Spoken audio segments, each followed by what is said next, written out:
तो उस क्लास में हम लोग क्या करे थे? पहले रादरफोर्ड का एटॉमिक मॉडल भी पढ़े थे, आइसोटोप का डेफिनेशन करे थे, आइसोटोन का डेफिनेशन करे थे, आइसोबार का डेफिनेशन करे थे, थोड़ा सा पढ़े थे ना बोर का एटॉमिक मॉडल को भी। और ये जो एटॉमिक स्ट्रक्चर चैप्टर है ना, ये एटॉमिक स्ट्रक्चर चैप्टर बहुत ही इंटरेस्टिंग था। और उस चैप्टर का कॉन्सेप्ट को लेके ही तो हम लोग पीरियोडिक प्रॉपर्टीज चैप्टर सीखे, ठीक है ना। और पीरियोडिक प्रॉपर्टीज का कॉन्सेप्ट और एटॉमिक स्ट्रक्चर का कॉन्सेप्ट लेके हम लोग केमिकल बॉन्डिंग भी सीखे थे, कोवेलेंट बॉन्डिंग हो या आयोनिक बॉन्डिंग हो और कुछ भी हो, लुईस डॉट स्ट्रक्चर भी पढ़े थे हम लोग।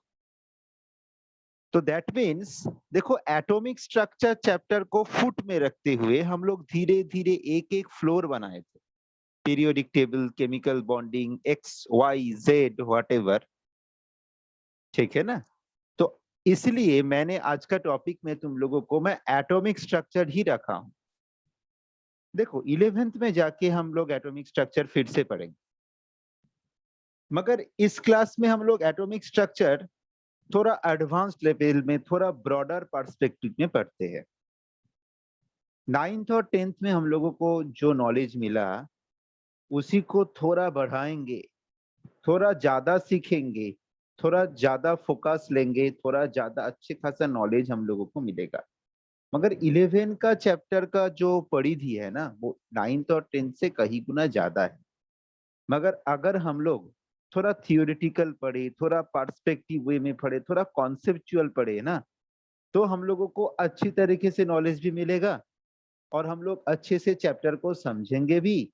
और नेक्स्ट चैप्टर में जाने के बाद हम लोगों को और भी ज्यादा इंटरेस्ट आना चालू करेगा।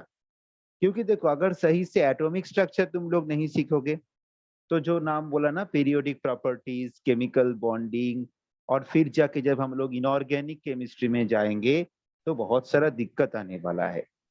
इसीलिए पहला जो चैप्टर, वहां से ही हम लोगों को अच्छे से कॉन्सेप्चुअली पढ़ना है। हाँ सत्य सर बोलिए। হ্যাঁ স্যার, বলছি আরো কিছু জন জয়েন করবে, একটু 1 মিনিট 2 মিনিট একটু ওয়েট করুন স্যার। আরো আরো স্টুডেন্ট কিছু জয়েন করছে। ঠিক আছে, তোমরা একটু ওয়েট করে যাও, আরো কয়েকজন জয়েন করছে, আমরা 2 মিনিট পর শুরু করব।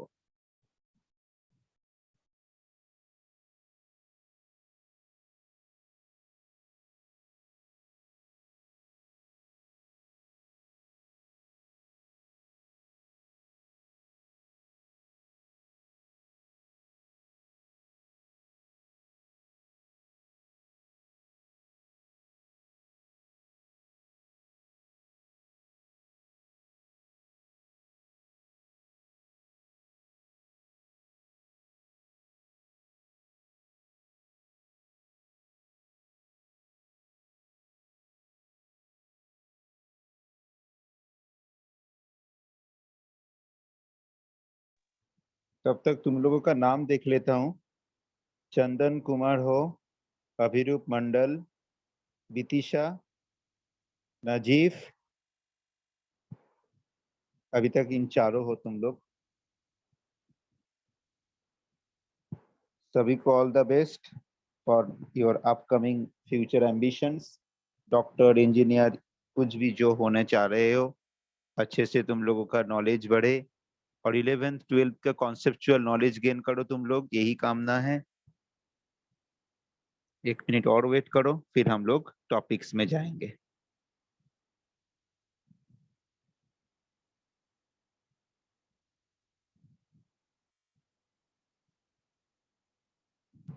सूर्या अभी ज्वाइन कर रहा है। सूर्या, सूर्या, नाजीफ, बीतिशा, अभिरूप, चंदन, अभी तुम लोग 5 हो यहाँ पे।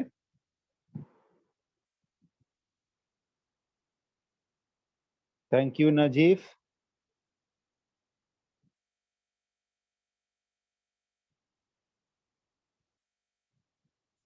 नेक्स्ट 1 घंटे में या 50-55 मिनट जो टाइम मिले, मैं जो बोलूंगा ना थोड़ा अच्छे से सुनना।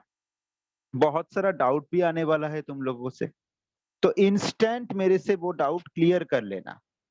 ऐसा नहीं कि 1 घंटा हो जाएगा फिर हम लोग 1 घंटे के बाद अरे सर को डाउट पूछ लेना चाहिए था, ऐसा नहीं, डाउट होगा और इंस्टेंट क्लियर भी कर लेना, ठीक है? अगर सपोज मैं रादरफोर्ड का कुछ एक्सपेरिमेंट के बारे में कुछ बोलूंगा तो तुम लोग मेरे को पूछ सकते हो कि सर अल्फा पार्टिकल क्यों, बीटा पार्टिकल क्यों नहीं, गामा क्यों नहीं? ऐसे करके बहुत सारा छोटा मोटा क्वेश्चन आता है ना, सब कुछ क्लियर कर लेना जब कभी भी कोई भी डाउट आए।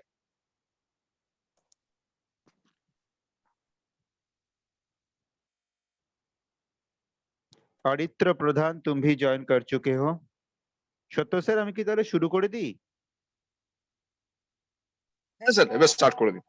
ঠিক আছে, चलो सब স্ক্রিনটা लोग, শেয়ার করে নিন। ऑफ कोर्स, चलो सब लोग, मैं स्क्रीन शेयर करूंगा अभी। तुम लोग एक काम करो, एक कॉपी लेके बैठ जाओ। मेघना भी आ चुका है अभी। तो कितना जन हुआ? अरित्र, अभिरूप, बितिशा, नजीफ, मेघना आया है, सृष्टि भी आ चुका है। चलो मैं तो स्क्रीन शेयर कर रहा हूं। अब तुम लोग भी तुम लोगों का कॉपी को लेके अच्छे से बैठ जाओ, और कोई भी जब कभी भी डाउट होगा ना तो मेरे को डायरेक्ट पूछ लेना। तो चलो मैं शुरू कर रहा हूँ। देखो मैंने तो तुम लोगों को बोल ही चुका हूँ, हम लोग थोड़ा एटॉमिक स्ट्रक्चर पढ़ेंगे, ठीक है? हम लोग थोड़ा एटॉमिक स्ट्रक्चर पढ़ेंगे। देखो बायोलॉजी में सेल थ्योरी पहले हम लोग इसलिए पढ़ते क्योंकि this is the fundamental of any, it may be animal और it may be plant, whatever, it is the fundamental unit. वैसे ही कोई भी एटॉमिक स्ट्रक्चर से ही तो फंडामेंटल शुरू होता है, इसीलिए मैंने एटॉमिक स्ट्रक्चर इस टॉपिक को चुना है। चलो इसमें पहले से हम लोग जो शुरू करेंगे दैट इज रादरफोर्ड्स एटॉमिक मॉडल। और रादरफोर्ड्स एटॉमिक मॉडल का उन्होंने जो एक्सपेरिमेंट किए थे वहां से हम लोग शुरू करेंगे। तो चलो शुरू करते हैं रादरफोर्ड का एटॉमिक मॉडल से। देखो शायद तुम लोगों को याद जरूर होगा कि रादरफोर्ड ने जो एक्सपेरिमेंट किए थे ना, एकदम लेफ्ट में उन्होंने एक रेडियम का ब्लॉक लिए थे। क्या चीज?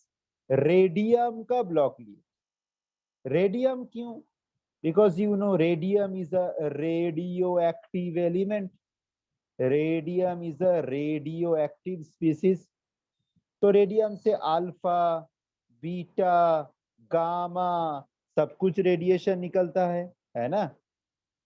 अच्छा ये अल्फा रेडिएशन है क्या? It is helium dipositive ion. क्या है? Helium dipositive ion. मतलब हीलियम में तो दो ही इलेक्ट्रॉन रहता है, होता है ना, हाइड्रोजन, हीलियम, लिथियम, बेरिलियम। वो दो ही इलेक्ट्रॉन जब निकल जाएगा तो सिर्फ और सिर्फ दो प्रोटॉन यहाँ पे रहेगा। तो उस समय हीलियम डाइपॉजिटिव आयन में दो यूनिट पॉजिटिव चार्ज आ जाता है, उसको हम लोग बोलेंगे अल्फा रे। अल्फा रे इज अ पॉजिटिव रे। और बीटा रे क्या है? बीटा रे इज अ नेगेटिव रे, इसको हम लोग जनरली इलेक्ट्रॉन ही बोलते हैं। और गामा रे ये सिर्फ एनर्जी है, यहाँ पे कोई भी चार्ज वगैरह कुछ भी नहीं रहता है, मास भी सिर्फ एनर्जी फॉर्म में वो निकलता है। तो ये तीनों वे भी एक साथ निकलेगा रेडियम से। और इससे थोड़ा दूर यहाँ पे एक पतला सा गोल्ड फॉयल रहेगा। क्या रहेगा? गोल्ड फॉयल रहेगा, ठीक है ना? गोल्ड फॉयल रहेगा। ये भी तुम लोग पढ़े हो। फॉयल मतलब छोटा छोटा जो मेटेलिक हल्का पतला फॉयल होता है ना, वो। इसके ठीक पीछन में एक स्क्रीन रहता है, ठीक है? इसके ठीक पीछन में क्या रहता है? एक स्क्रीन। वो स्क्रीन किसका? ना जिंक सल्फाइड का स्क्रीन और बेरियम प्लेटिनो सायानाइड का स्क्रीन, ठीक है? It may be either zinc sulphide और बेरियम प्लेटिनो सायानाइड का स्क्रीन। ये थोड़ा डिफिकल्ट लग रहा है तो इसको याद रखो, चाप नहीं है कुछ, ठीक है? अब हम लोगों को देखना होगा क्या हुआ था। सबको याद है? सबको याद है? देख लो तो यही हुआ था ना, maximum number of the alpha particle सीधा चला गया, विराट कोहली का ऑफ ड्राइव के तरह सीधा चला गया। Maximum number of the alpha particle सीधा चला गया। कभी कभी एक दो अल्फा पार्टिकल, कभी कभी एक दो अल्फा पार्टिकल का थोड़ा थोड़ा डिफ्लेक्शन हो रहा था। क्या यही तो हो रहा था? और साथ में क्या हुआ? और साथ में एक अल्फा पार्टिकल 20,000 में एक, कुछ कुछ बुक्स में लिखा रहता है 10,000 में एक, वॉट एवर, एक अल्फा पार्टिकल गया और आया, गया और आया, तो मतलब 180 डिग्री डेविएशन हो गया उसका, सही बात है ना, गया और आया मतलब 180 डिग्री स्ट्रेट लीनियर पथ में उसका डेविएशन हो गया। तो रादरफोर्ड ने क्या किया, रादरफोर्ड भी चिंता में बढ़ गए, ऐसा क्यों हुआ। तो रादरफोर्ड सोचते सोचते सोचते क्या किया, इन्फेरेंस ड्रॉ किया। चलो वो भी हम लोग थोड़ा डिस्कस कर लेते। पहला वाला इन्फेरेंस तो ये था, विराट कोहली इतना स्ट्रेट ड्राइव मारा, इतना स्ट्रेट ड्राइव से अल्फा पार्टिकल सीधा जा रहा है, सीधा जा रहा है, कोई भी डिफ्लेक्शन, तो उसका सामने कुछ भी नहीं था, यही बात तो है ना, अल्फा पार्टिकल के सामने कुछ भी नहीं था, कुछ भी नहीं था। तो उन्होंने बोल दिया कि maximum portion of an atom is empty, maximum portion of an atom is empty. उन्होंने सीधा बोल दिया कि एक एक एटम में मैक्सिमम जगह ना पूरा खाली है, पूरा खाली है। और उन्होंने ये भी कैलकुलेशन किया था कि एक एटम का रेडियस ये 10⁻⁻10 मीटर का नजदीक होता है, किसके नजदीक, 10⁻⁻10 मीटर। इसको हम लोग क्या पढ़े थे फिजिक्स में, 1 एंगस्ट्रॉम, 1 एंगस्ट्रॉम का नजदीक हो सकता है एक एटम का रेडियस। अब चलो हम लोग दूसरा पोस्टुलेट में चलते। देखो 2 3 4 5 6 अल्फा पार्टिकल का डिफ्लेक्शन डिफ्लेक्शन डिफ्लेक्शन, क्यों, क्योंकि यहाँ पे एक पॉजिटिव चार्ज है, यहाँ पे एक पॉजिटिव चार्ज है। तो देखो अल्फा पार्टिकल को मैं क्या लिखा हूँ, पॉजिटिव चार्ज। एक पॉजिटिव चार्ज जब एक पॉजिटिव चार्ज के नजदीक जाएगा तो उसका डिफ्लेक्शन होगा या नहीं होगा, होगा या नहीं होगा, रिपल्शन करेगा या नहीं करेगा, जरूर करेगा। तो जरूर यहाँ पे एक पॉजिटिव चार्ज था, और वो बहुत ही छोटा जगह पे है, सही बात है ना, क्योंकि ज्यादातर पोर्शन तो खाली है, सीधा सीधा सीधा चला गया, छोटा जगह से 1 2 3 4 डिफ्लेक्शन आ रहा है। ये छोटा पॉजिटिव चार्ज जगह का नाम उन्होंने दे दिया न्यूक्लियस। अब एक केवीपीवाई का सिंपल सा क्वेश्चन था, nucleus was discovered by Rutherford, nucleus term was discovered by Rutherford, ये टर्म भी रदरफोर्ड ने ही दिया था और इसका डिस्कवरी रदरफोर्ड ने ही किया था। सो nucleus, it is present at the center of an atom, okay, nucleus is present at the center of an atom, और उसका रेडियस कितना था, ये लगभग 10⁻⁻15 मीटर का नजदीक कैलकुलेशन किया रदरफोर्ड ने। मतलब थोड़ा यहाँ पे देखो ना, न्यूक्लियस का रेडियस कितना छोटा है, एटम का रेडियस कितना बड़ा है, 10⁻5 टाइम्स बड़ा है, काफी गुना बड़ा है। तो मतलब एक एटम के पर्सपेक्टिव में एक न्यूक्लियस बहुत ही छोटा होता है, और वो एकदम सेंटर में रहता है, सेंटर में रहता है, एकदम सेंटर में रहता है, इसका नाम होता है न्यूक्लियस, हो गया, इसका नाम होता है न्यूक्लियस। तो अगर एक पॉजिटिव चार्ज न्यूक्लियस का सेंटर में रहेगा और नेगेटिव चार्ज नहीं रहेगा, तो हम लोग एटम को टच करेंगे और हम लोगों को शॉक लग जाएगा, या सही बात है ना, हम लोग एटम को टच करेंगे और शॉक लग जाएगा। तो इसीलिए रदरफोर्ड ने यही बोले थे, उस जमाने में इलेक्ट्रॉन का नामकरण तो हुआ नहीं था, मगर बाद में इलेक्ट्रॉन का नामकरण जे टॉमसन साहब ने किए थे। मगर रदरफोर्ड ने तो ये बोल दिए थे कि एक नेगेटिव चार्ज का स्पीशीज घूम रहा है, घूम रहा है, घूम रहा है, और एटलीस्ट वो न्यूक्लियस के बाहर है।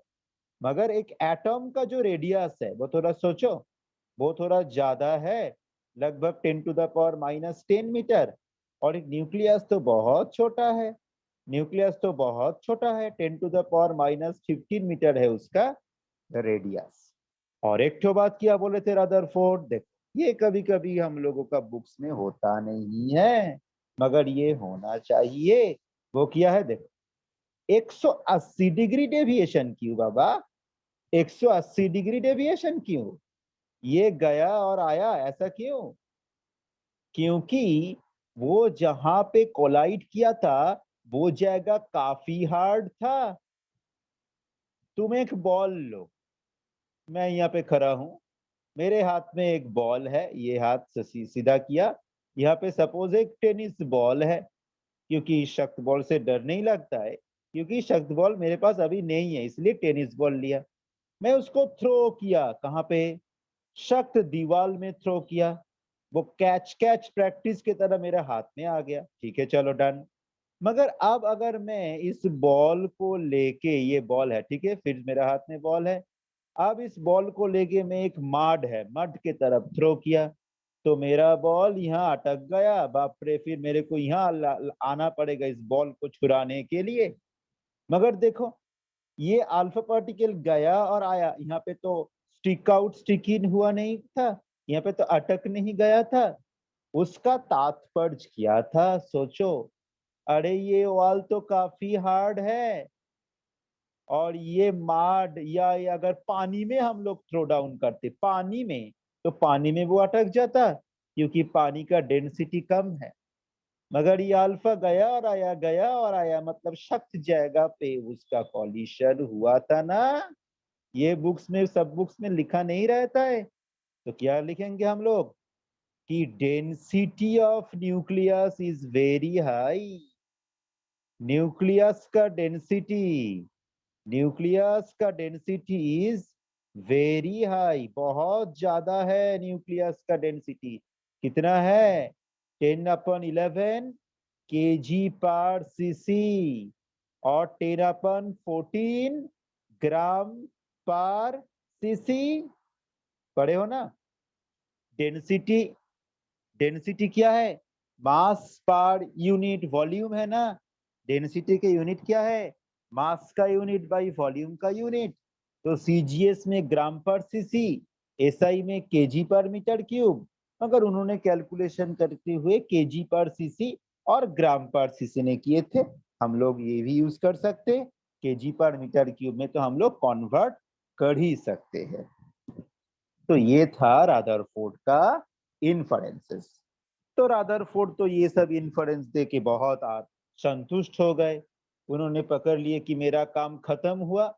मगर हम लोगों का काम आरंभ हुआ, क्योंकि रादरफोर्ड का ये जो लिमिटेशंस वगैरह है वो काफी पैथेटिक था। रादरफोर्ड ने इन्फरेंस तो अच्छा ही दिया, मगर इसका लिमिटेशन क्या था तुम लोगों को ये पता होगा जरूर। पहला लिमिटेशन क्या था कि स्टेबिलिटी ऑफ एन एटम, क्या था? Stability of an atom. पढ़े हो ना तुम लोग कि रादरफोर्ड का ये एटॉमिक मॉडल का स्टेबिलिटी बहुत ही खराब था। अरित्र प्रधान पढ़े हो, अभिरूप मंडल पढ़े हो, विदिशा पढ़े हो, श्रेया पढ़े हो, सूर्या पढ़े हो, क्या पढ़े हो? क्या पढ़े हो तुम लोग? रादरफोर्ड का एक एटॉमिक, इस एटॉमिक मॉडल को फॉलो करके अगर एक इलेक्ट्रॉन न्यूक्लियस के बाहर घूमेगा ना, तो वो धीरे धीरे टायर्ड हो जाएगा, टायर्ड हो जाएगा, टायर्ड हो जाएगा, टायर्ड हो जाएगा, और जाके न्यूक्लियस के साथ सीधा धक्का मारेगा, और एक एटम का जो स्टेबिलिटी है वो चूर चूर हो जाएगा। यही तो होता है, यही तो होता है। कितना टाइम लगेगा? 10⁻⁻8 सेकेंड से भी कम टाइम लगेगा। 10⁻⁻8 सेकेंड होने के आगे ही एटॉमिक स्ट्रक्चर तो टाटा बाई बाई। ऐसा क्यों हुआ? क्यों हुआ था ऐसा? क्योंकि और एक ठो साइंटिस्ट थे जिनका नाम था मैक्सवेल, और एक ठो साइंटिस्ट थे जिनका नाम था मैक्सवेल। तो मैक्सवेल का इस इलेक्ट्रोमैग्नेटिक थ्योरी, मैक्सवेल का ना एक इलेक्ट्रोमैग्नेटिक थ्योरी था। मैक्सवेल का इस इलेक्ट्रोमैग्नेटिक थ्योरी से मैक्सवेल क्या बोले थे? क्या बोले थे मैक्सवेल? मैक्सवेल बोले थे कि देखो, एक चार्ज्ड पार्टिकल जब एक दूसरा चार्ज्ड पार्टिकल के साथ एक फिक्स्ड डिस्टेंस मेंटेन करके एक्सीलरेट करेगा ना, घूमेगा ना, जब एक चार्ज्ड पार्टिकल और एक ठो चार्ज्ड पार्टिकल के साथ एक फिक्स्ड डिस्टेंस रेडियस मेंटेन करते हुए जब एक्सीलरेट करेगा तो ग्रेजुअली वो चार्ज पार्टिकल का एनर्जी कमेगा कमेगा डिक्रीज होगा और वो एक स्पाइरल पाथ फॉलो करेगा, वो एक स्पाइरल पाथ फॉलो करेगा और इस स्पाइरल पाथ को फॉलो करके वो 10⁻⁻8 सेकेंड के आगे ही न्यूक्लियस के ऊपर आके गिरेगा और एक एटम न्यूट्रल हो जाएगा और कुछ कुछ एक्स-रे भी तुमको दिखेगा, कुछ कुछ एक्स-रे भी तुमको दिखेगा। मगर एक एटम का मॉडल कहाँ गया? न्यूक्लियस और इलेक्ट्रॉन का ये मॉडल कहाँ गया? वो नष्ट हो जाएगा। एक एटम पूरा एकदम उसका स्ट्रक्चर कोलैप्स हो जाएगा। This was the first drawback और लिमिटेशन, कुछ भी बोलो, ये रदरफोर्ड का एटॉमिक मॉडल का था। ये पहला ड्रॉबैक था। तो देखो, अगर एक एटॉम का स्टेबिलिटी का ही एक्सप्लेनेशन नहीं आ रहा है एक मॉडल से, तो ये मॉडल रहेगा। इसीलिए रदरफोर्ड के एटॉमिक मॉडल को हम लोग क्या पढ़े थे 9th और 10th में, वो डिस्कार्डेड हो गया, वो हिस्ट्री का बुक्स में उसका नाम चला गया। ये तो रहा एक ड्रॉबैक। अभी दूसरा ड्रॉबैक भी आने वाला है। दूसरा ड्रॉबैक क्या था ना? generation of discrete line spectra, generation of discrete line spectra। इसके बारे में तुम लोगों के भीतर कोई कोई जरूर इसको जानता है, मगर कुछ कुछ बुक्स में ये लिखा भी नहीं रहता। ये सिंपल सा ही चीज है बाबू, सिंपल सा ही चीज है बाबू। देखो, न्यूक्लियस तो है, न्यूक्लियस के बाहर में फिक्स डिस्टेंस में इलेक्ट्रॉन एक चार्ज पार्टिकल वो एक्सीलरेट कर रहा था, कर रहा था या नहीं कर रहा था? कर रहा था या नहीं कर रहा था? कर रहा था। अब एक्सीलरेट कर रहा है तो वो स्पाइरल पथ फॉलो किया, फिर स्पाइरल पथ फॉलो किया, फिर स्पाइरल पथ फॉलो किया, फिर जाके सीधा न्यूक्लियस के साथ कोलाइड करके एक एटॉमिक मॉडल को खत्म कर दिया। तो इलेक्ट्रॉन एनर्जी छोड़ रहा है। इलेक्ट्रॉन क्या कर रहा है? एनर्जी छोड़ रहा है। Electron is losing energy. सही बात है ना? इलेक्ट्रॉन का एनर्जी बाहर जा रहा है। अब तुम लोग principal of conservation of energy पढ़े हो। Principal of conservation of energy में क्या लिखा है? एनर्जी कैनॉट बी क्रिएटेड और डिस्ट्रॉयड। तो ये लॉस्ट एनर्जी वो जाएगा कहाँ? ये लॉस्ट एनर्जी वो कहाँ जाएगा? ये लॉस्ट एनर्जी तो निकल जाएगा ना यहाँ से, in a form of some spectrum. Spectrum मतलब वेव एनर्जी। जैसे लाइट एनर्जी आ रहा है तुम्हारे घर पे, ट्यूबलाइट ऑन है, सीएफएल ऑन है, कुछ भी ऑन है, मोबाइल का तुम टॉर्च लाइट जलवाओ, लाइट है, वो तो एनर्जी है। Light is energy. तो इलेक्ट्रॉन ने जो जो एनर्जी छोड़ा छोड़ा छोड़ा वो वेव का एनर्जी, लाइट मतलब स्पेक्ट्रा फॉर्म में बाहर जाएगा। मगर ये तो इलेक्ट्रॉन कॉन्टिन्यूअसली एनर्जी छोड़ रहा है ना। इलेक्ट्रॉन तो कॉन्टिन्यूअसली एनर्जी छोड़ रहा है। ये तो इलेक्ट्रॉन था, वो तो कॉन्टिन्यूअसली एनर्जी छोड़ते छोड़ते छोड़ते छोड़ते बस बॉम्ब ब्लास्ट हो गया। तो ये तो कॉन्टिन्यूअसली एनर्जी छोड़ रहा है। तो कॉन्टिन्यूअस तो स्पेक्ट्रा आना चाहिए। बोलो, मैं कुछ गलत बोल रहा हूँ? इलेक्ट्रॉन तो कंटिन्यूअस एनर्जी छोड़ रहा है। तो continue according to the principle of conservation of energy, continuous energy बाहर आना चाहिए। तो कॉन्टिन्यूअस स्पेक्ट्रा आना चाहिए। कॉन्टिन्यूअस कॉन्टिन्यूअस कॉन्टिन्यूअस स्पेक्ट्रा का बैंड, कॉन्टिन्यूअस स्पेक्ट्रा का बैंड आना चाहिए। कॉन्टिन्यूअस स्पेक्ट्रा का band is the expected thing. मगर एक्चुअली क्या हुआ था? मगर एक्चुअली होता क्या है? तुमको कभी एक तुमको दिखेगा discontinuous discrete line spectra. Band spectra मतलब a group of spectra. Band मतलब क्या है? म्यूजिक बैंड मतलब ग्रुप ऑफ पीपल एक साथ एक गाना करता है, कुछ डिफरेंट इंस्ट्रूमेंट बजाता है, कोई गाना गाता है, मतलब बैंड होता है। मगर ये होगा डिसकंटिन्यूअस एक एक लाइन का स्पेक्ट्रा। अब ये क्यों हुआ? एक प्रश्न। तो दोनों के कारण ही रदरफोर्ड का ये मॉडल टाटा बाय बाय हो गया। एक तो था स्टेबिलिटी का क्या होगा, ये तो सबसे बड़ा प्रश्न है। एटॉमिक स्ट्रक्चर में अगर एटम का स्टेबिलिटी ही नहीं आया तो वो स्ट्रक्चर आके क्या करेगा। और एक अनदर क्वेश्चन, तो बहुत कुछ गड़बड़ है, बहुत कुछ गड़बड़ है। तो अभी तुम लोग सपोज 11th में आ रहा है, इसके बाद तुम लोग डायरेक्ट बोल दिए थे, तुम्हारे लोगों का बुक्स में डायरेक्ट लिखा था, एनसीईआरटी पढ़ो कुछ भी पढ़ो, तुम लोग क्या पढ़े थे, बोर आ गया नहीं। इसके बाद सीधा कैसे बोर आ सकता है। बोर भगवान थे क्या कि दोनों ड्रॉबैक को एक साथ सुधर के एक नया पोस्टुलेट्स लेके आए, नहीं। ये रदरफोर्ड का एटॉमिक मॉडल खत्म हो जाने के बाद बहुत बहुत साल बीत गया, बहुत साल बीते, कुछ नहीं हुआ। बोर तो बहुत दिन बाद पैदा ही हुए थे। ये सब ड्रॉबैक का कारण जांच होना शुरू किया। सबसे पहले तो ये ड्रॉबैक का कारण हिसाब का बुक का बाहर था, ये लाइन स्पेक्ट्रा क्यों। तो क्या इलेक्ट्रॉन कॉन्टिन्यूअसली एनर्जी छोड़ेगा नहीं, क्या इलेक्ट्रॉन कॉन्टिन्यूअसली एनर्जी नहीं छोड़ेगा। तो साइंटिस्ट लोग ये स्पेक्ट्रा को ऑब्जर्व करना शुरू कर दिए। स्पेक्ट्रा क्या होता है, क्या बोले मैं, electromagnetic radiation is the spectra.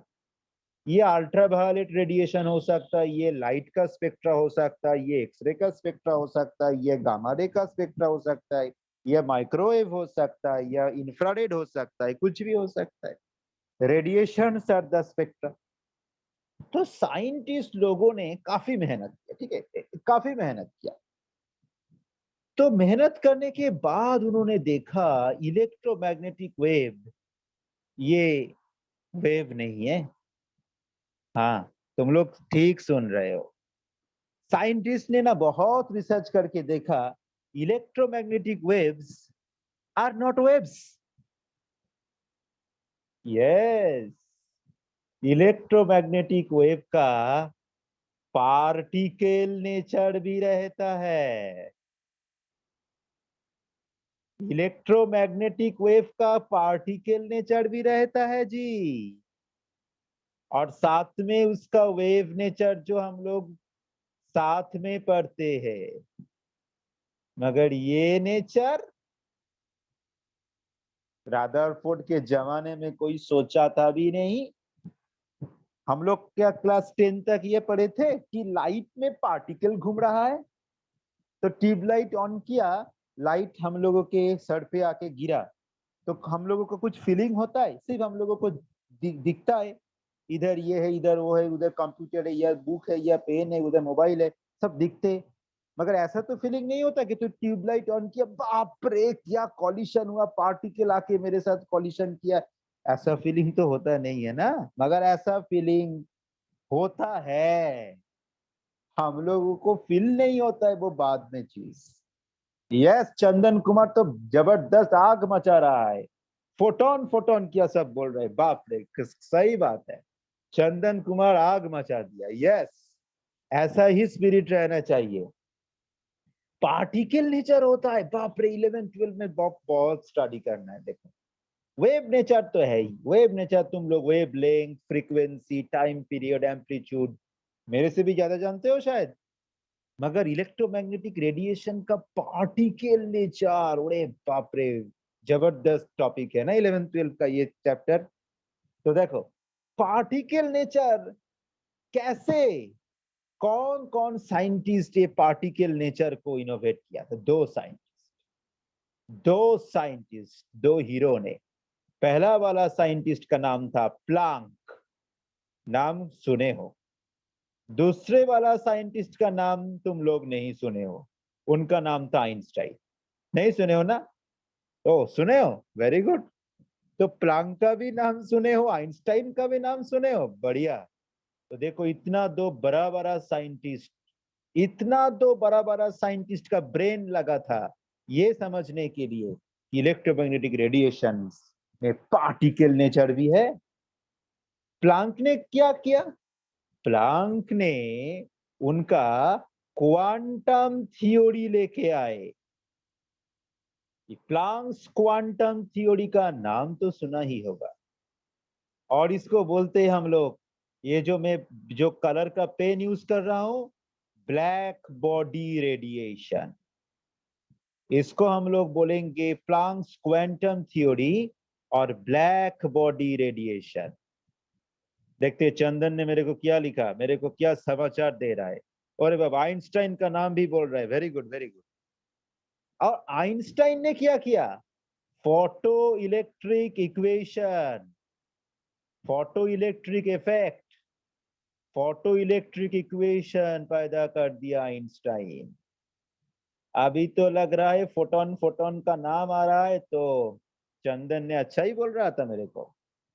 तो इन दोनों इफेक्ट मिलके ये पता चलता है भाई कि लाइट जो सन है, सूरज ड्रॉ करते थे हम लोग, वहां से लाइट आ रहा है, बाप रे में पार्टिकल आ रहा है, पल भागो नहीं तो लगेगा, ऐसा फीलिंग हो रहा है अभी। और वेव नेचर, वेव का सभी प्रॉपर्टी क्या पढ़े हो तुम लोग, लाइट का रिफ्लेक्शन होता है, angle of incidence equal to angle of reflection, refraction होता है इलेक्ट्रोमैग्नेटिक रेडिएशन का। तुम लोग पढ़े हो जी Snell's law, sine i by sine r is equal to refractive index mu. अभी पढ़ोगे इंटरफेरेंस, ये अभी पढ़ोगे, तभी तो शुरुआत है, फिजिक्स में पढ़ोगे इंटरफेरेंस, ये वेव का प्रॉपर्टी है, पार्टिकल का प्रॉपर्टी नहीं है। डिफ्रैक्शन डिफ्रैक्शन डिफ्रैक्शन डिफ्रैक्शन ये भी पढ़ोगे। रिफ्लेक्शन कौन सा क्लास में पढ़े थे, रिफ्रैक्शन उसके नेक्स्ट क्लास में पढ़े थे। अभी इंटरफेरेंस पढ़ोगे और 12th में जाके तुम डिफ्रैक्शन भी पढ़ोगे। तो ये चारों प्रॉपर्टी किसका है बाबू, वेव का है बाबू। तो इलेक्ट्रोमैग्नेटिक रेडिएशन का तो वेव नेचर पहले से ही था, नया कुछ नहीं है। मजा तो यहाँ पे है, मजा तो क्वांटम थ्योरी और फोटो इलेक्ट्रिक इक्वेशन में है। जो पढ़ते पढ़ते तुमको ये फीलिंग आएगा, यस इलेक्ट्रोमैग्नेटिक रेडिएशन में तो पार्टिकल नेचर है। तो चलो अब ये इलेक्ट्रोमैग्नेटिक रेडिएशन का जब तुम दो नेचर मिलके पढ़ोगे तो तुमको लगेगा कि these are dual nature. Dual nature मतलब जिसके पास दो नेचर होता है, पार्टिकल नेचर भी होता है, वेव नेचर भी होता है, दोनों मिलके डुअल नेचर होता है। ठीक है, अब चलो देखते हैं प्लांक ने क्या बोले थे। तुम लोग तो एकदम रेडी होके बैठे हो कि सर कब प्लांक मेरे को समझा देंगे, आज प्लांक का थ्योरी मिल जाएगा, मैं मम्मी पापा को एक्सप्लेन करूंगा। ठीक है चलो थोड़ा प्लांक थ्योरी देख लेते। Planck's quantum theory, Planck's quantum theory, Planck's quantum theory, इसका नाम और एक तो क्या बोले थे, black body radiation. Black body क्या है, काला वस्तु, सही है, काला वस्तु ब्लैक बॉडी है। मगर सिर्फ उसका मुंह काला नहीं करना पड़ेगा, कोई भी डार्क कलर बैठा दो वो ब्लैक बॉडी हो जाएगा। डार्क ब्लू होगा, डार्क पर्पल होगा, डार्क रेड होगा, डार्क वायलेट होगा, होगा व्हाइट नहीं होगा, येलो अच्छा नहीं होगा। ब्लैक बॉडी मतलब ये नहीं कि उसका मुंह काला होना चाहिए, नहीं, कोई भी डार्क कलर से काम चलेगा। अब सपोज अभिरूप मंडल, यही है अभिरूप मंडल। अभिरूप अगर सपोज ये अप्रैल मई का गर्मी में, अभिरूप अभिरूप सपोज अप्रैल मई का गर्मी में बाहर घूम रहा है, उसके सर पे है सन, मगर उसके शरीर में ब्लैक कलर का एक जैकेट है। ठीक है, ब्लैक शार्लक होम्स जैसा एक ब्लैक कलर का एक जैकेट है। तो उसको बाप रे मर जाऊंगा, जैकेट खोल दिया, क्यों, क्योंकि ब्लैक कलर का वस्तु से ज्यादा गर्मी फीलिंग हो रहा है उसको। गर्मी क्यों फीलिंग हो रहा है, सन से जो रेडिएशन आ रहा है, ये तो चंदन कुमार मेरे को बहुत कुछ आज बोलेंगे। सन से जो रेडिएशन आ रहा है वो ब्लैक कलर का वस्तु एब्जॉर्ब कर लेगा। काम उसका अभी खत्म नहीं हुआ। अभिरूप के गांव में वो जैकेट जी है, तो उनका जैकेट ब्लैक कलर का वस्तु सन का सब कुछ रेडिएशन को, पूरा हीट को एब्जॉर्ब कर ले रहा है। मगर अभी काम खत्म नहीं हुआ। जो हीट वो एब्जॉर्ब किया वो उस अभिरूप का शरीर में एमिट भी कर देगा, रेडिएट भी कर देगा। अब उसका काम खत्म। वो ब्लैक कलर का वस्तु सन से रेडिएशन एब्जॉर्ब कर लेता है, तो तभी तो अभिरूप को गर्मी फील नहीं होगा। मगर जो जितना रेडिएशन वो एब्जॉर्ब किया, उतना रेडिएशन ही वो अभिरूप का शरीर पे, स्किन पे छोड़ दिया। अब अभिरूप को लगेगा बाप रे बहुत गर्म है, 40 degree centigrade temperature.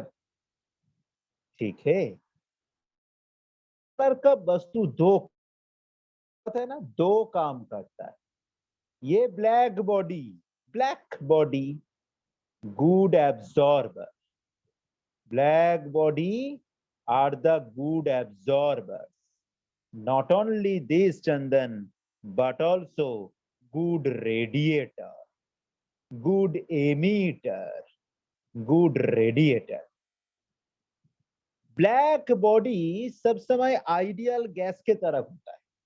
Ideal gas क्या है? अब हाँ, बॉयल्स लॉ पढ़े हो जी? पूछूंगा व्हाट इज बॉयल्स लॉ, बाद में पूछूंगा। 2 महीने के बाद जब हम लोग यहाँ इस क्लास में बॉयल्स लॉ पढ़ेंगे तब पूछ लूंगा। आज का डेट याद रखना, बोलूंगा नहीं। ठीक है, देखो तो वो आइडियल गैस क्या था? जो गैस बॉयल्स लॉ और चार्ल्स लॉ एक साथ फॉलो करता है ना, उसको ही तो हम लोग बोलते हैं आइडियल गैस। मगर ऑल गैसेस क्या आइडियल होता है? नहीं, सब गैस तो Boyle's law Charles law follow नहीं करता, रियल होता है। वैसे ही ब्लैक बॉडी तुमको ऑलवेज आइडियल नहीं मिलेगा कि 100% एब्जॉर्ब करेगा या 100% एमिशन करेगा। मगर अगर तुम्हारे हाथ में एक आइडियल ब्लैक बॉडी होता, अगर तुम्हारे हाथ में एक आइडियल ब्लैक बॉडी होता, तो तुम देखते a ideal black body is a 100% absorber, 100% emitter, 100% करता। अगर ये एक आइडियल ब्लैक बॉडी है, अगर ये एक आइडियल ब्लैक बॉडी है, तो सपोज सोर्स से जितना रेडिएशन आ रहा है वो उसको पूरा एब्जॉर्ब कर देगा। सपोज यहाँ पे पूरा एब्जॉर्ब नहीं हुआ, रिफ्लेक्शन में यहाँ चला गया, थोड़ा इधर एब्जॉर्ब हुआ, इधर चला गया, थोड़ा इधर एब्जॉर्ब हुआ, इधर चला गया, थोड़ा इधर एब्जॉर्ब हुआ, इधर चला गया, थोड़ा इधर एब्जॉर्ब हुआ, 100% एब्जॉर्ब हो गया। ऐसे करके हीट रिफ्लेक्शन इधर उधर इधर उधर इधर उधर इधर उधर करते करते करते करते 100% एब्जॉर्ब कर लेता है और बाद में वो 100% एमिशन भी कर देगा। ये कॉन्सेप्ट है आइडियल ब्लैक बॉडी। मगर हम लोगों के हाथ में तो आइडियल ब्लैक बॉडी मिलता नहीं। हम लोगों के हाथ में क्या मिलेगा? एक रास्टेड आयरन मिलेगा। मैं रास्टेड आयरन का बात क्यों करता हूँ? क्योंकि वो डार्क कलर का सब्सटेंस है। मैं तुम लोगों को क्या बोला? डार्क कलर का सब्सटेंस अच्छा ब्लैक बॉडी हो सकता है, उसको काला मुंह करने का सब समय जरूरत नहीं है। ठीक है ना? तो सपोज मैं एक रास्टेड आयरन को लेके यहाँ पे बैठ गया, आयरन रॉड ले लिया। ठीक है ना? अब क्या बोल रहा हूँ अच्छे से सुनना। अभी मिलेगा तुम लोगों को रादरफोर्ड का वो सेकेंड ड्रॉबैक का कारण, और प्लांक का क्वांटम थ्योरी भी तुम लोग समझ जाओ। सुनो, मैं आयरन रॉड को हीट दे दिया, हीट हो रहा है हो रहा है हो रहा है, तो मेल्ट हो जाएगा ना एक समय। मगर मेल्ट होने के आगे आयरन रॉड ने बहुत मैजिक दिखाया मेरे को। ठीक है, क्या क्या मैजिक मेरे को दिखाया सुन लो। पहले वो आयरन रॉड डाल रेड कलर हो गया, बाप रे। फिर वो आयरन रॉड, मैं हीट सप्लाई कर रहा हूं, ब्राइट रेड कलर हो गया। मैं तो मैजिक देख रहा हूं, मेरे को वो उसका रीजन पता नहीं करना है अभी। उसके बाद मैं और एक तो मैजिक देख रहा हूं, वो ऑरेंज कलर हो गया। सही बात, मैं सिर्फ देख ही रहा हूं। उसके बाद वो येलो कलर हो गया, बाप रे अच्छा है। उसके बाद वो व्हाइट कलर हो गया, उसके बाद वो ब्लू कलर हो गया और उसके बाद वो तरल आयरन में कन्वर्ट हो गया, मगर गलने के पहले वो हमको काफी तकलीफ पहुंचाया। कभी कभी डाल red, bright red, orange, yellow, white, blue देखते देखते मेरा कलर ब्लाइंडनेस चला गया। अब इसका रीजन क्या है? इसका रीजन क्या है? देखो, तुम लोग विबजियोर जानते हो ना? हाँ, विबजियोर जानता हूँ सर। आप बोलिए ना।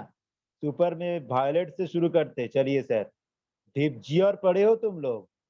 VIBGYOR, violet, indigo, blue, green, yellow, orange, red. Sun में जो व्हाइट कलर आता है उसमें 7 विजिबल लाइनिंग होता है ना, एक साथ उसको विबजियोर विबजियोर बोलते हैं हम लोग। मगर इस विबजियोर में कौन सा कलर का स्पेक्ट्रा का क्या हाल है? ये अलग अलग कलर क्यों है? क्योंकि इन लोगों का वेवलेंथ अलग है।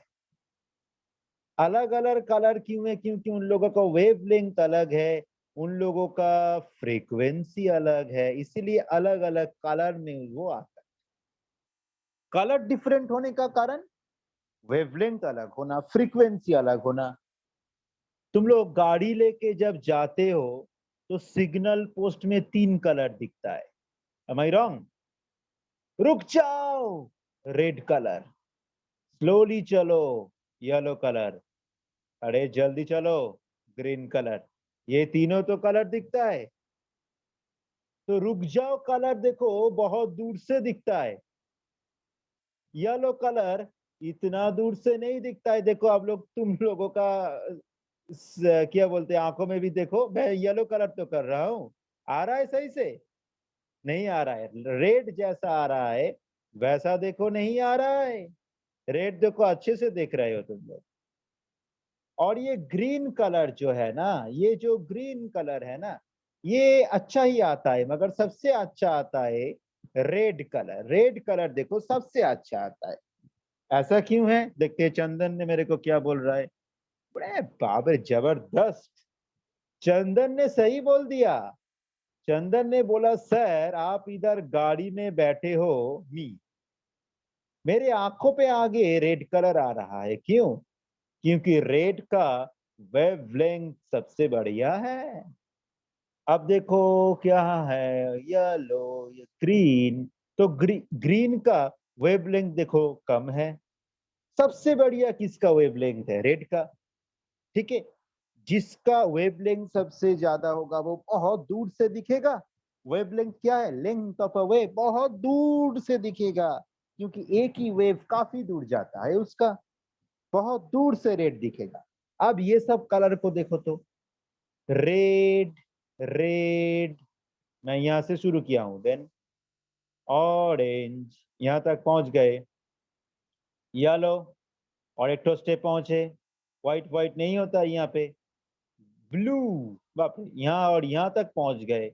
मगर तो थोड़ा आप दिमाग में थोड़ा प्रेशर नहीं लगा के भी समझ सकते हो कि यहाँ पे वेवलेंथ ज्यादा था और यहाँ पे वेवलेंथ कम है। तो जितना मैं हीट सप्लाई कर रहा हूँ, जितना मैं हीट सप्लाई कर रहा हूँ, जितना मैं एनर्जी सप्लाई कर रहा हूँ, वेवलेंथ कम हो जा रहा है।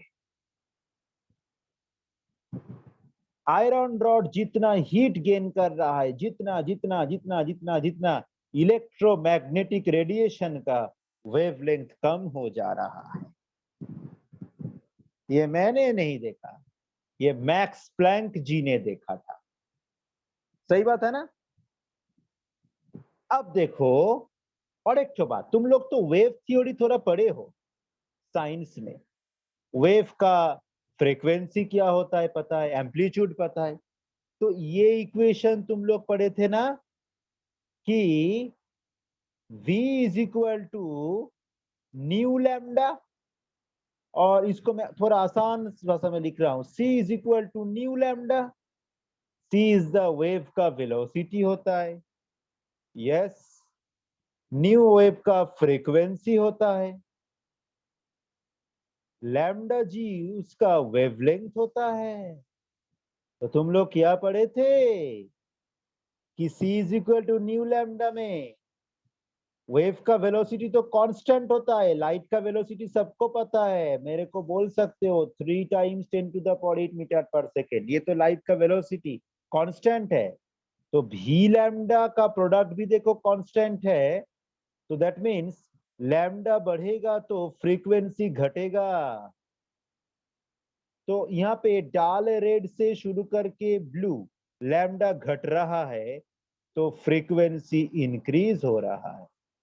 रेड में लैम्डा ज्यादा था, रेड का फ्रीक्वेंसी कम था, तो 1 by lambda that is proportional to frequency. ये भी तो हम लोग बोल सकते हैं जी, बोल सकते या नहीं बोल सकते बोलो। जितना ज्यादा एनर्जी दे रहे हो, देखो इलेक्ट्रोमैग्नेटिक रेडिएशन का वेवलेंथ डिक्रीज हो रहा है, तो मतलब फ्रीक्वेंसी इंक्रीज हो रहा है जी। बस सीख गए। अब देखो ऑलमोस्ट तुम लोग आधा पार्ट से आधा सीख गए हो प्लैंक्स क्वांटम थ्योरी का। अब 10 सेकेंड कॉल को देख लो, समझ आ जाएगा। देखो मैं आयरन रॉड को हीट दिया, वो सीधा मेल्ट नहीं हुआ, हुआ सीधा मेल्ट नहीं हुआ, वो सीधा नहीं हुआ, हाँ नहीं हुआ। क्या हम लोग एक स्टूडेंट को पूरा 12 साल का नॉलेज दे सकते? नहीं, धीरे धीरे एक एक साल में धीरे धीरे धीरे धीरे देना पड़ेगा। आयरन भी उसका नॉलेज ले रहा है, लेवल 1, लेवल 2, 3, 4, 5, 6, 7, 8, फिर जाके नीट क्रैक कर लिया, जेई एडवांस क्रैक कर लिया, हो गया। तो आयरन रॉड हीट ले रहा है या छोड़ रहा है, वो कंटिन्यू नहीं ले रहा है, ले रहा है रेस्ट कर रहा है, ले रहा है रेस्ट कर रहा है, ले रहा है रेस्ट कर रहा है, ले रहा है रेस्ट कर रहा है, ले रहा है रेस्ट कर रहा है, ले रहा है रेस्ट कर रहा है। अब गल गया। तो कोई भी black body continue energy gain नहीं करेगा, वो एनर्जी गेन करेगा, रेस्ट करेगा, वो एनर्जी एब्जॉर्ब करेगा, रेस्ट करेगा, एब्जॉर्ब करेगा, रेस्ट करेगा। जैसे अच्छा हम लोग क्या करते, एक साल अच्छा पढ़ाई करते, फिर 10 दिन रेस्ट कर लेते, फिर और पढ़ाई करते, 10 दिन रेस्ट कर लेते, वो भी ऐसा ही करेगा। और प्लांक ने ये चीज को समझे भी थे। प्लांक ने ऐसा करके काफी सारा एक्सपेरिमेंट के बाद ये चीज समझे भी थे। तो प्लांक ने क्या बोला, समझ में आ रहा है अभी? प्लांक ने देखो ये बोल दिए, प्लांक ने देखो ये बोल दिए, कोई भी ब्लैक बॉडी, कोई भी black body, I am repeating, black body मतलब ब्लैक कलर का वस्तु नहीं है, कोई भी ब्लैक बॉडी ये जो एनर्जी एब्जॉर्ब करेगा, और यू नो कि एब्जॉर्ब करेगा तो मतलब एमिट भी करेगा, नहीं तो अगर वो एमिट नहीं करता तो अभिरूप मंडल को इतना गर्मी क्यों फीलिंग होता सन उसमें गर्मी में?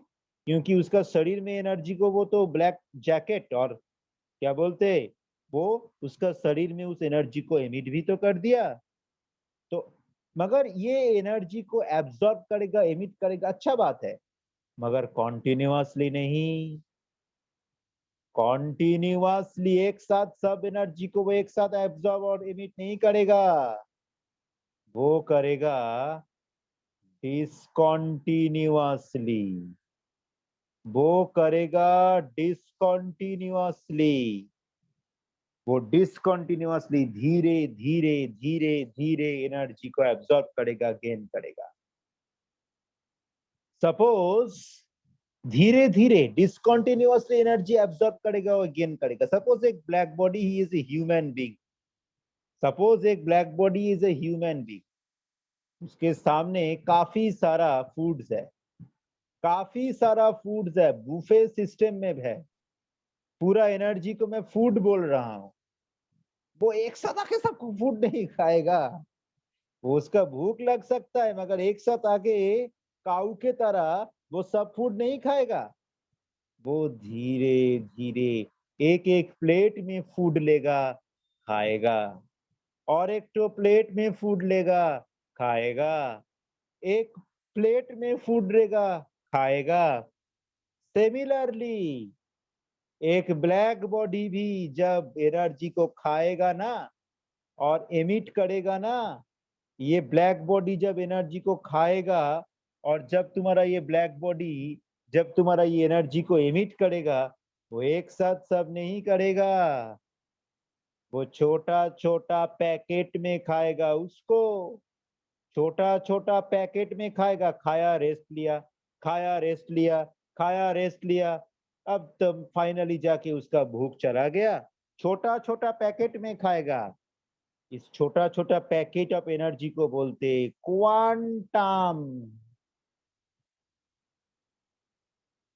थ्योरी का नाम क्या था, क्यों था, आया समझ में? ब्लैक बॉडी एक साथ एनर्जी छोड़ता नहीं, धीरे धीरे धीरे धीरे मौज मस्ती करते करते एनर्जी को खाता है, देता भी है। छोटा पैकेट में खाता है वो, उस छोटा पैकेट को बोलते हम लोग क्वांटम। तो एनर्जी एनर्जी एक साथ एब्जॉर्ब नहीं करवा जाता है। एनर्जी छोटा packet packet packet packet packet packet packet packet form में है। इसको बोलेंगे हम लोग quantum energy model. Energy quantized form में रहता है। कोई भी एनर्जी क्वांटाइज्ड फॉर्म में रहता है, छोटा पैकेट में रहता है। अगर ये लाइट एनर्जी हो, लाइट तो एनर्जी ही तो है, वो भी छोटा छोटा छोटा छोटा packet packet packet packet photon बोलेंगे लाइट के समय। लाइट के समय में चंदन जी, एटलस, मैंने तुमको सैल्यूट कर रहा हूं। लाइट के जमाने में उस छोटा छोटा एनर्जी को हम लोग बोलेंगे फोटोन। अब सपोज एक पेड़ है, मैं जब छोटा था तो पेड़ ऐसे करके ड्रॉ करते थे, ठीक है? ये एक पेड़ है, सनलाइट आ रहा है, पेड़ के जो लिव्स है वहां पे क्लोरोफिल है, क्लोरोफिल में ग्राना है, क्लोरोफिल में स्ट्रोमा है। तुम लोगों को पता है लाइट फेज डार्क फेज में, यहाँ पे लाइट यहाँ पे डार्क में फोटोसिंथेसिस होता है। फोटोसिंथेसिस क्यों? सन सिंथेसिस, लाइट सिंथेसिस क्यों नहीं? फोटोन फोटोन सन का एनर्जी छोटा पैकेट में आ रहा है, एक पैकेट को लिया ग्लूकोज तैयार हुआ, सेकेंड पैकेट को लिया ग्लूकोज तैयार हुआ, थर्ड पैकेट को लिया ग्लूकोज तैयार हुआ। अरे कितना ग्लूकोज खाएंगे हम, शुगर बढ़ जाएगा। तो इसीलिए वो छोटा छोटा पैकेट में छोटा छोटा पैकेट में छोटा छोटा पैकेट में ग्लूकोज फॉर्म करता है। इसके लिए ही तो फोटोन का नाम से फोटोसिंथेसिस आया है। ये नामकरण का कृतित्व बायोलॉजी को नहीं जाएगा तो केमिस्ट्री को। अगर प्लैंक का क्वांटम थ्योरी नहीं होता तो कैसे वो फोटोसिंथेसिस नाम होता, लाइट सिंथेसिस होता, प्लांट सिंथेसिस होता। अब यहाँ पे चलो देखो, यहाँ पे ये जो इलेक्ट्रॉन एनर्जी छोड़ रहा था ना, तो इलेक्ट्रॉन को अगर हम लोग एक ब्लैक बॉडी समझेंगे, इलेक्ट्रॉन को अगर हम लोग एक ब्लैक बॉडी समझेंगे जी, इलेक्ट्रॉन को अगर हम लोग ब्लैक बॉडी समझेंगे तो इलेक्ट्रॉन एनर्जी छोड़ेगा छोड़ेगा छोड़ेगा छोड़ेगा छोड़ेगा, मगर डिसकंटिन्यूअसली तो छोड़ेगा।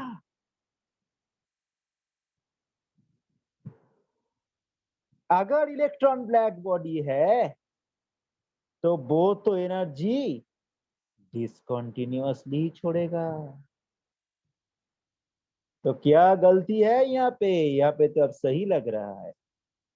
इसीलिए कॉन्टिन्यूअस एक्सपेक्टेड ठीक है, मगर the reality is due to the Planck's quantum theory. अब तुम लोग मेरे को पूछ सकते हो, अगर तुम लोग वेरीफाई कर रहे हो ना, अरे ये तो एनर्जी स्पेक्ट्रा है, मतलब ये तो इलेक्ट्रोमैग्नेटिक रेडिएशन है जी। तो जब ये इलेक्ट्रोमैग्नेटिक रेडिएशन होगा तो वो डिसकंटिन्यूअसली तो छोड़ेगा और लेगा भी। अभी वो तो छोड़ रहा है, एमिट कर रहा है, तो वो देखो डिसकंटिन्यूअसली तो एमिट कर रहा है। ये ड्रॉबैक का कारण समझ में आया? इसका कारण था रादरफोर्ड बाबूजीवन ने इलेक्ट्रोमैग्नेटिक रेडिएशन को वेव समझे। नहीं, वो तो पार्टिकल भी है, वो डुअल है, वो ऑलराउंडर है, वो बॉलिंग बैटिंग सब कर सकता है। इसीलिए उनका सेकेंड पोस्टुलेट का ड्रॉबैक के कारण उन्होंने समझे नहीं थे। अब इस fast proposal stability of the atom, वो भी धीरे धीरे गया था। प्लांक ने तो आधा कम कर ही दिया, एक आधा, 2 ड्रॉबैक में आधा ड्रॉबैक को उन्होंने करेक्ट कर दिया, बाकी आधा काम सर आइंस्टाइन ने किया। 2 ड्रॉबैक, एक ड्रॉबैक को एक प्लांक ने खत्म कर दिया, सेकेंड ड्रॉबैक का कारण आइंस्टाइन ने दिए थे। और इस 2 ड्रॉबैक जब दोनों ड्रॉबैक को जब हम लोग सुधारे तो आया बोर का एटॉमिक मॉडल। बोर का एटॉमिक मॉडल आया दोनों ड्रॉबैक को सुधारने के बाद। मगर तुम लोग 9th 10th में भी ये पढ़े हो, बोर का मॉडल भी करेक्ट नहीं है। उसके बाद और भी कुछ चेंज हुआ, फिर और चेंज हुआ, और वो फाइनल जो मॉडल श्रोडिंगर ने एटॉमिक मॉडल को दिए रहे थे, उसमें हम लोग धीरे धीरे पहुंचे। मगर आज का क्लास तो सिर्फ शुरुआत था, इसीलिए यहाँ पर ही खत्म कर देते हैं। आज का क्लास तो सिर्फ शुरुआत ही था, यहाँ पर ही इसीलिए खत्म कर देते। ठीक है, अब तुम लोग मेरे को बोलो, क्या तुम लोगों का कुछ डाउट है तो बताओ, सोच के मेरे को बोलो। अगर कुछ डाउट है तो मेरे को बताओ, थोड़ा सोचो। चंदन जी, कैसा लगा? अरित्र प्रधान, अभिरूप मंडल, श्रेया, सृष्टि, सूर्या, शर्मा क्यों रहे हो? समझ में आया कुछ? बोलो चंदन जी, तुमने तो मेरे को इतना मैसेज किया, कैसा लगा? कुछ तो समझ में आया जी? ठीक है, और चंदन मेरे को मैसेज ही करता रहेगा। ठीक है, चलो आज यहाँ पर ही रुक जाते, नेक्स्ट क्लास में जरूर मिलेंगे। Good evening, have a nice day, stay healthy.